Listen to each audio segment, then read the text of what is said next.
കേരളത്തിലെ പ്രമുഖനായ മാധ്യമപ്രവർത്തകനായ ശ്രീമാൻ ഷാജൻ സ്കറിയയ്ക്ക് മർദ്ദനമേറ്റു. ഇടുക്കി ജില്ലയിലുള്ള തൊടുപുഴയ്ക്കടുത്തുള്ള മാങ്ങാട്ടുപള്ളിയിൽ വെച്ചാണ് ഒരുപറ്റം ആളുകൾ ചേർന്ന് ശ്രീമാൻ ഷാജൻ സ്കറിയയെ ആക്രമിച്ചത്. ഷാജൻ സ്കറിയ ഈ ഭാഗത്ത് ഒരു വിവാഹ വീട്ടിൽ വിവാഹ വിരുന്നിൽ വിവാഹ സൽക്കാരത്തിൽ പങ്കെടുക്കുകയായിരുന്നു. ഈ വിവരമറിഞ്ഞ DYFI പ്രവർത്തകരാണ് ഇദ്ദേഹത്തെ ആക്രമിച്ചത് എന്നാണ് ഇദ്ദേഹം ആരോപിക്കുന്നത്. ഇദ്ദേഹം സഞ്ചരിച്ചിരുന്ന കാർ DYFI പ്രവർത്തകർ സഞ്ചരിച്ചിരുന്ന താർ ജീപ്പ് കൊണ്ടുവന്ന് ഇടിച്ച് ഇദ്ദേഹത്തെ അപായപ്പെടുത്തുവാൻ ശ്രമിച്ചു എന്നാണ് ശ്രീമാൻ ഷാജൻ സ്കറിയ ആരോപിക്കുന്നത്. കാർ ഇടിച്ചതിനെ തുടർന്ന് കാറിൽ നിന്നിറങ്ങിയ 6ഓളം DYFI പ്രവർത്തകർ എന്ന് ഷാജൻ സ്കറിയ പറയുന്നവർ ഇദ്ദേഹത്തെ മൃഗീയമായി ആക്രമിച്ചു എന്നാണ് ഷാജൻ സ്കറിയ പറയുന്നത്. ഇതേ തുടർന്ന് പരിക്കുകൾ പറ്റിയ അദ്ദേഹത്തെ ആംബുലൻസ് വിളിച്ച് തൊട്ടടുത്തുള്ള ആശുപത്രിയിലെത്തിക്കുകയായിരുന്നു.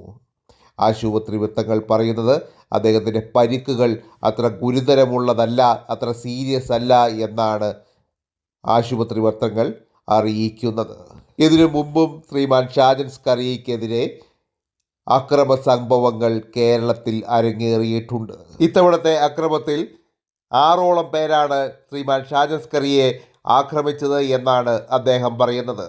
ഇവരെ കണ്ടാൽ തിരിച്ചറിയുമെന്നും ശ്രീമാൻ ഷാജൻ സ്കറിയ പോലീസിനോട് പറഞ്ഞിട്ടുണ്ട്. ഷാജൻ സ്കറിയ ഒരു ഇടതുപക്ഷ വിരുദ്ധമായ നിലപാടുകൾ സ്വീകരിക്കുന്ന വ്യക്തിയാണ്. ഇതുകൊണ്ട് തന്നെ ഇടതുപക്ഷത്തിൻ്റെ കണ്ണിലെ കരടായി അദ്ദേഹം പലപ്പോഴും മാറിയിട്ടുണ്ട്. ഇതിനു മുമ്പും യുകെയിലെ എയർപോർട്ടിൽ വെച്ച് ഒരു ഇടതുപക്ഷ പ്രവർത്തകൻ ഇദ്ദേഹത്തെ ആക്രമിക്കുവാനായി ശ്രമിച്ചിരുന്നു.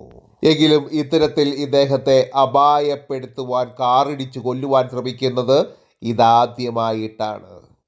ഇദ്ദേഹത്തിനെതിരെയുള്ള ആക്രമത്തെ തനിനാടൻ ന്യൂസ് ചാനൽ അതിശക്തമായി അപലപിക്കുന്നു. പത്രസ്വാതന്ത്ര്യത്തിനെതിരെയുള്ള കടന്നുകയറ്റമായിട്ട് തന്നെയാണ് തനിനാടൻ ന്യൂസ് ചാനലും ഈ സംഭവത്തെ കാണുന്നത്. അതുകൊണ്ട് പത്രപ്രവർത്തകരെല്ലാവരും തന്നെ ഇതിനെതിരെ ശക്തമായി പ്രതിഷേധിച്ചുകൊണ്ട് രംഗത്ത് വരേണ്ടതാണെന്നും തനിനാടൻ ന്യൂസ് അഭ്യർത്ഥിക്കുന്നു.